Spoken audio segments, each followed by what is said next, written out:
Assalamualaikum warahmatullahi wabarakatuh. Hamdan wa syukran lillah, amma ba'du. Segala puji bagi Allah. Salawat dan salam selalu tercurah kepada junjungan kita Nabi Agung Muhammad sallallahu alaihi wasallam, kepada keluarganya, kepada para sahabatnya, dan sampailah kepada kita selaku umatnya sampai akhir zaman.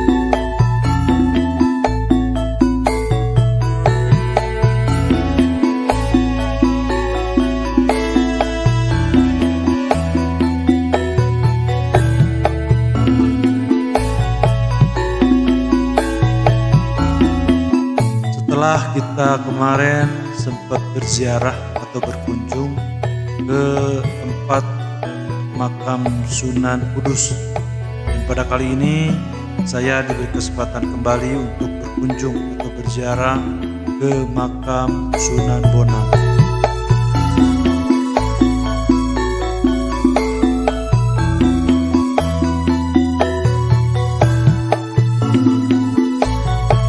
Sebelum kita berkunjung atau berziarah ke makam Sunan Bonang, kita melewati tempat pesujudan Sunan Bonang yang berada di Desa Bonang, Kecamatan Lasem, Kabupaten Rembang, tepatnya 17 km di sebelah timur Kota Rembang, Surabaya.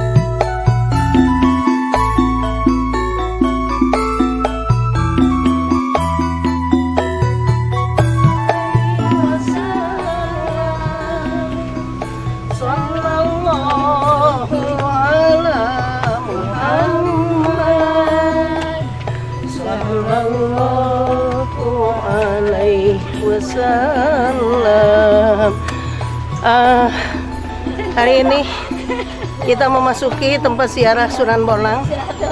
Alhamdulillah sambil ngap-ngapan tapi tetap semangat. Ya, kita memasuki tempat ziarah Sunan Bonang. Jadi tips untuk para peziarah kalau misalkan mau lihat menziarahi Sunan Bonang, kita bertahap naiknya, jangan langsung bertahap aja. Banyak tadi yang yuk terusin.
Pesujudan Sunan Bonang itu berwujud batu yang ada bekas sujudnya Sunan Bonang.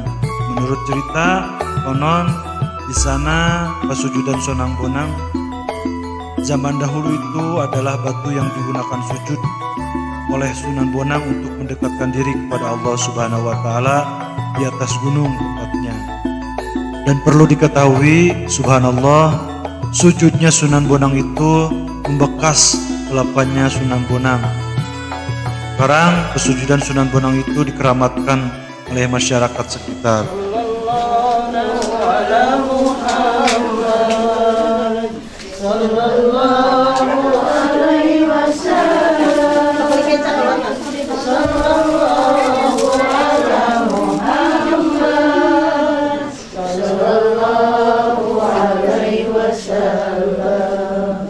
Sallallahu alaihi wasallam.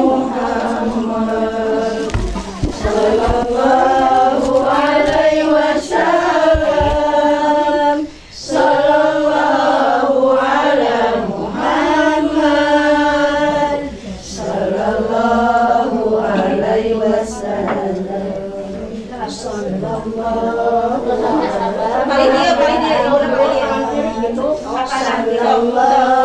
alaihi wasallam.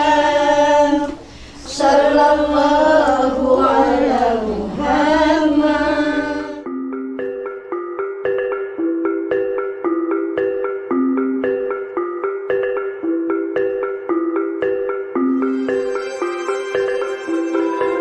Dan tak hanya tempat pesujudan Sunan Bonang di situ.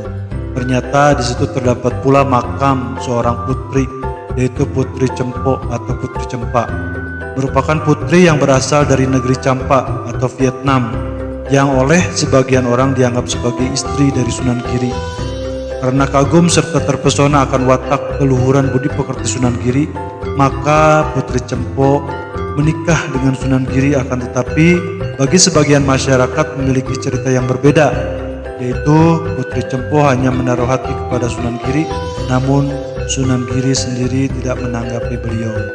Demikian sedikit cerita tentang Putri Cempa.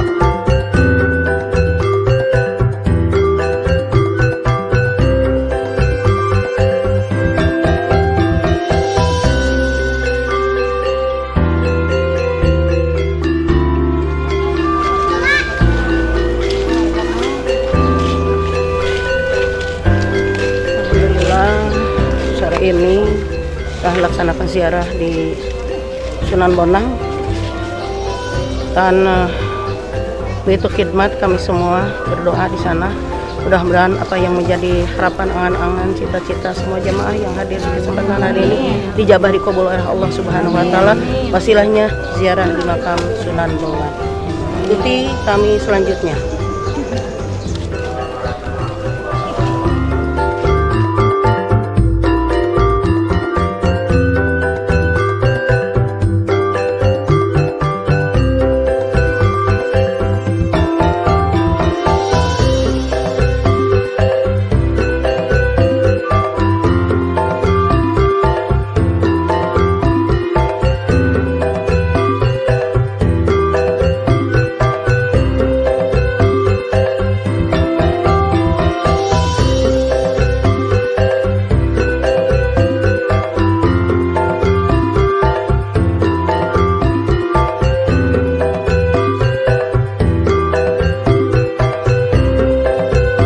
Setelah selesai kita berziarah di lokasi pesujudan Sunan Bonang, kita turun kembali dengan melewati tangga yang begitu dahsyat. Turun ke bawah dengan melewati tangga ini, orang-orang menyebutnya ini tangga 1000 karena begitu banyaknya tangga ini. Singkat cerita, kita telah beres berziarah ke tempat pesujudan Sunan Bonang. Kita langsung beranjak ke makamnya Sunan Bonang.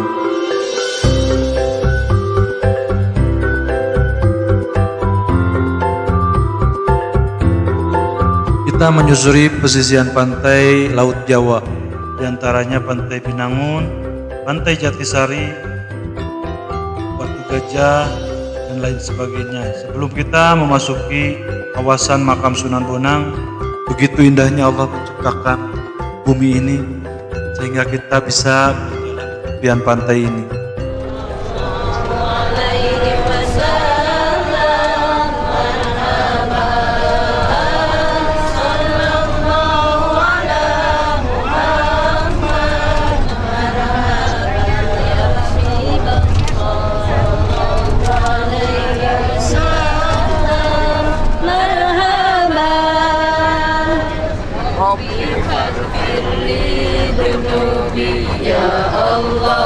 Bibarakatil hadi Muhammad ya Allah. Rabbi faghfirli dhunubi ya Allah. Bibarakatil hadi Muhammad ya Allah. Rabbi faghfirli dhunubi ya Allah. Bibarakatil hadi Muhammad ya Allah.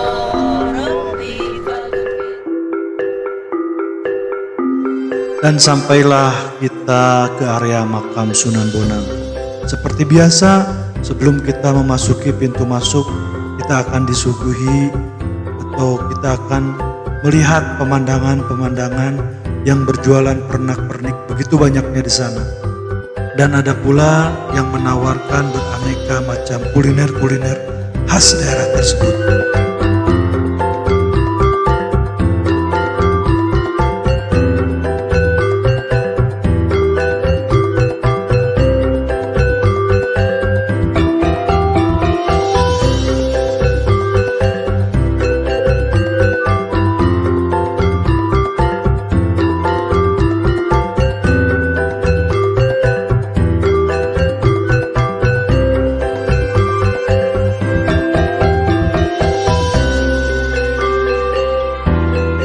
Ini adalah makam Sunan Bonang. Beliau dilahirkan pada tahun 1465 dengan nama Raden Maulana Makdum Ibrahim. Dia adalah putra Sunan Ampel dan Nyai Ageng Manila. Bonang adalah nama sebuah desa di Kabupaten Rembang. Sunan Bonang wafat pada tahun 1525 Masehi dan saat ini makam aslinya berada di Kota Tuban.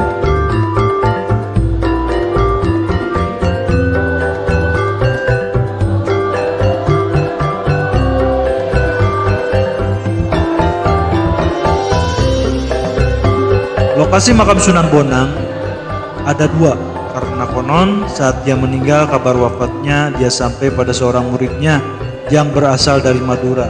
Sang murid sangat mengagumi dia sampai ingin membawa jenazahnya ke Madura. Namun murid tersebut tidak dapat membawanya dan hanya dapat membawa kain kafan dan pakaian-pakaiannya.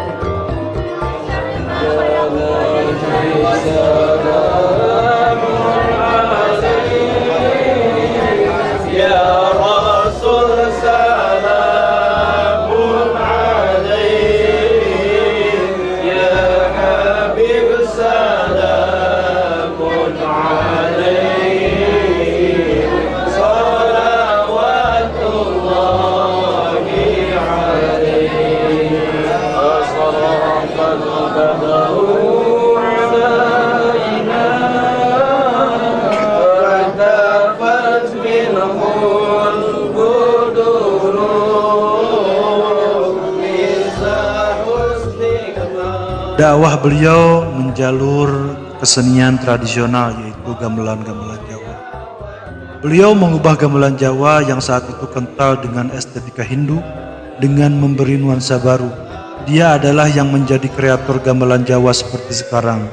Dengan menambahkan instrumen bonang, gubahannya ketika itu memiliki nuansa zikir yang mendorong kecintaannya pada kehidupan transendental alam malakut.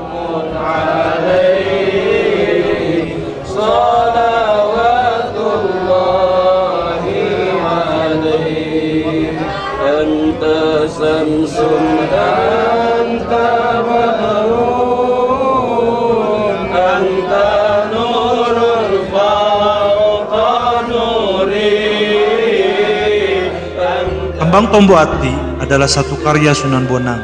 Dalam pentas pewayangan, Sunan Bonang adalah dalang yang piawai membius penontonnya. Kegemarannya adalah mengubah lakon, memasukkan tafsir-tafsir khas Islam, kisah perseteruan Pandawa dan Kurawa. Mungkin demikian artikel yang saya sampaikan tentang Sunan Bonang. Jangan lupa untuk mendukung terus channel kami supaya kami tetap bersemangat untuk membuat konten-konten selanjutnya dengan cara like, comment, subscribe, and share dimanapun Anda berada. Terima kasih. Billahi fisabilil haq wal afu minkum. Wassalamualaikum warahmatullahi wabarakatuh.